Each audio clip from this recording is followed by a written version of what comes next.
Welcome to this Killik Explains finance video. This week, 3 ways to boost your retirement fund and 1 way not to. Now the context for this, the big picture is, when you hit retirement, you will still need a rainy day fund that's cash based to travel with you in case of emergency. You will have some predictable cash requirements that need funding and you need to plan your drawdowns accordingly, clearing debt, travelling, funding care, helping children and grandchildren. And hopefully you'll have built up a big enough pot that will pay for a decent level of retirement income.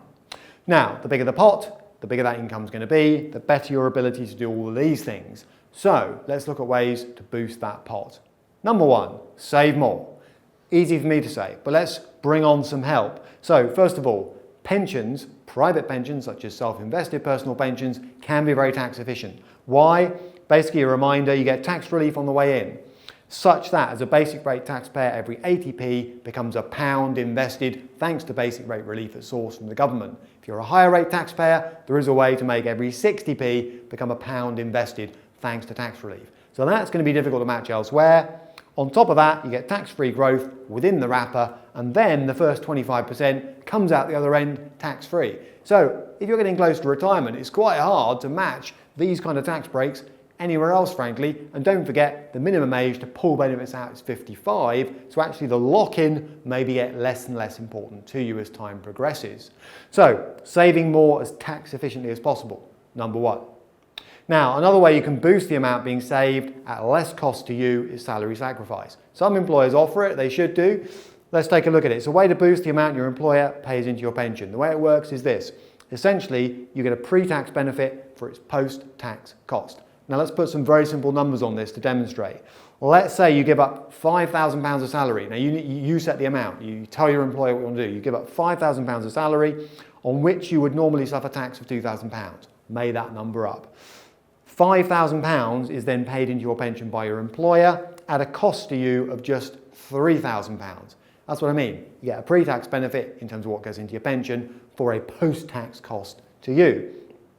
Now, worth asking your employer about what they're going to do about the employer national insurance contributions that they will save on that amount by making salary sacrifice into a pension. They might be prepared to split that with you too, in which case you're saving yourself your income tax, your NICs, and some of their NICs on top. So there's quite a significant boost potentially. So that's worth noting. Salary sacrifice combined with the tax relief on pensions anyway can be quite a powerful way to build a pot towards the end of your savings career, if you like.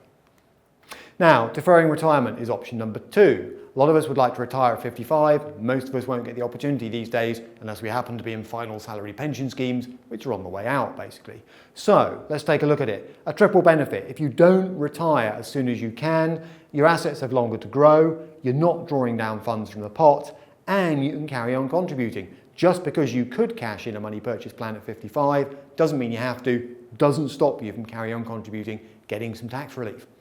Now, just to give you a flavour for how much of a boost this could be, this is not the most generous table, annuity rates are not fantastic, but what I'm trying to sell you here is that even on relatively poor value annuities, by deferring your retirement by 5 years, 55 to 60, essentially what this is saying is the amount of income you could get goes up by 10% a year, potentially defer it another 5 years, up by a third, and another 5 years up by a half. Now you might be thinking, I don't want to work till 70, and probably I don't either, but a lot of us are going to have to work on, by deferring the point at which we take out money, we do get a lot more bang for our buck. Take a look at state pensions. Now there's a lot of detail I'm missing here, but if you retire on or after the 6th of April 2016, it means that new rules apply, so just keep an eye on this one. Essentially what I'm saying is, if you qualify for the maximum full state pension, that is around £8,000 a year. By deferring, you get an extra, essentially it works out at 5.4% per year, or around, best part of £500 per year. So that is worth considering. Deferring will boost the amount you receive. Now, consolidation is number 3. Basically, there are pros and cons to mopping up all your little pension pots you may have accumulated from working at different employers into one. So let's take a look at that. Cover this in more detail in a specific video on this topic, but basically it will force you to track down old pension pots so you don't lose them altogether. It'll give you easier administration once they're bundled together, and you may get buying power when you're turning it into an annuity, for example, for having one big pot as opposed to lots of little ones. But It's not clear cut. Watch out for transfer penalties. Watch out for any loyalty benefits you might be giving up. And there is a bit of short-term hassle involved. So consider consolidating. And if you do convert to an annuity, do take the open market option and shop around.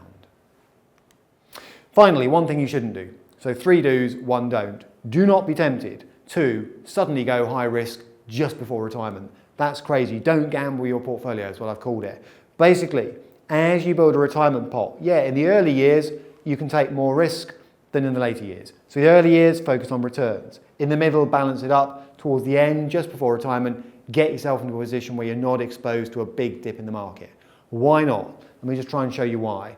Sequencing risk is the flash title for what I'm about to say. Imagine you've got 50,000 shares in your pot and you decide on retirement you want to release £5,000. If you catch a dip where share prices are just £1, you need to sell 5,000 of them. Were share prices higher, you'd only need to sell 1,250, let's say.